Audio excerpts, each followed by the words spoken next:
Good afternoon to some and good evening to others. My name is Vince Patton. I'm the Director of Community Outreach for Military.com. I haven't yet figured out exactly what that job is. I'm busy all the time.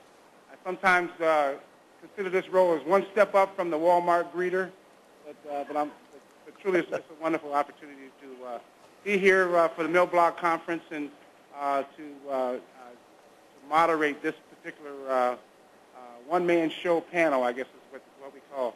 We have Major General Michael Oates, who is broadcasting to us live from Iraq.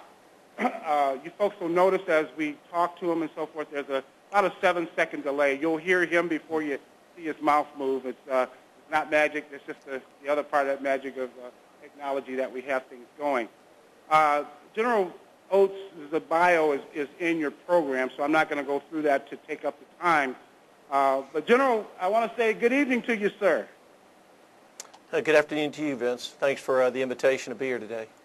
Thank you, sir. And I'm going to start by opening up with some questions to you, and then in our audience here, the MilBlogging Conference, I'm sure they're going to have some questions for you as well. First off, I'll have to tell you, Task Force Mountain, your blog site is awesome. When I first started looking at it, and it took me a while. First of all, it was not just your ordinary, everyday, run-of-the-mill blog site as much as it turned out to be a superb leadership tool. And I'm not sucking up to you, but I'm telling you that, and looking at the questions and looking at the comments and the unfiltered responses that you're getting out of there, I think it's pretty awesome. So it brings me to my first question. I'll start and ask about the genesis of this and how it started, as well as, are you getting into any trouble as a result of this? Well, thanks. That's a great question. I know I'm the first presenter for the after lunch crowd, so I'll try not to bore you all too much. I'm also not digital native, so let me explain to you how we came about this. I have 3 daughters. They're in their 20s, and the median age of soldiers is about 24 years old in an infantry division. And I just wanted to find another way, a more effective medium for communicating with my soldiers. And so as I looked at the youngsters and how they were communicating through social networking, this seemed to be a logical way to go. And we really have enjoyed pretty good support from the Army. Although anything new in a conservative institution, people always are a little hesitant, but they've been pretty supportive of us. And no, I haven't gotten in any trouble. Actually, I've gotten a lot of great compliments from people, and I appreciate the ones you gave us. Thanks, sir.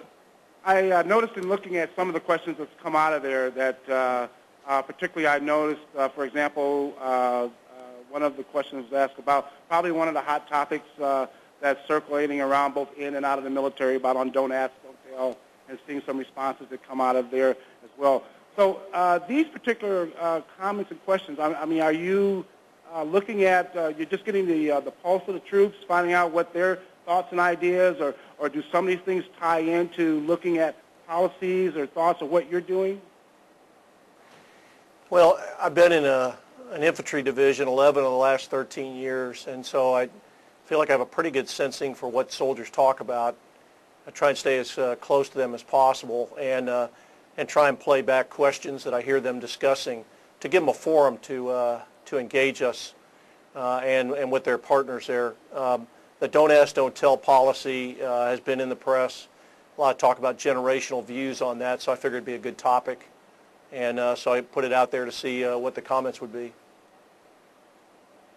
On some of the questions that you asked, can you give me an example of where some of the things that you brought up where you have turned it into something that you really looked into, or changing the way of doing business, or approaching a different procedure? Do you have any examples? Sure. There's a couple of things I look for. I look for good, healthy comments about how to improve our division. And so if there's policies or procedures that I control as a commanding general, and I hear about them, I can handle those personally. I look for ways to improve our installation at Fort Drum, and I get good feedback from our spouses, other family members, civilians who live off our installation, and those have led to changes in the way we operate on post. And additionally, we look for ways to improve the Army. These generally I have to submit to the Department of the Army or our higher level headquarters, ask them to consider for changes. So we look at those 3 venues, and we get some great feedback from all sectors of society, quite frankly. A lot of families write in, a lot of veterans write in. It's a pretty good forum. What about your counterparts, your other general officers, as well as maybe flag officers? Because I see you also attended the Naval War College, so you're pretty universal here. Have you talked to any of your other counterparts in the Flag General Corps, and are they doing something? Have they questioned you? I'd be interested to hear what kind of comments come out of there. I will tell you that the Navy has, from the very top, started a process to drag their flag officers into this medium. I have talked to a number of my peers. I think with regards to anything new out there on the Internet, you're dealing with 45 to 55-year-old officers. We didn't grow up in this domain. It's a little uncomfortable for a number of us. And so I think that there's a little reluctance to get involved in that when you don't really understand and didn't grow up in that domain. So I think some of them are hesitant, but as they see the results and understand that it's another medium in which to communicate with your soldiers, I think more people will take advantage of it. Culturally, you know, there's also a little bit of an inhibition about jumping the chain of command. And I know that you know what I mean by that, Vince, but there are some people uncomfortable with connecting directly with soldiers or sailors, airmen, without going through the prescribed channels. I'm not inhibited by that at all, but I know there are some that are. Okay, in the audience, and by the way, you got a full house here, sir. They all showed up on time. If anyone has questions and so forth, the microphone back there is ready for you. In fact, I've got a soldier on his way, so no telling what he's going to ask you here. And he's in civilian clothes, but I know he's a soldier. I don't speak as a soldier.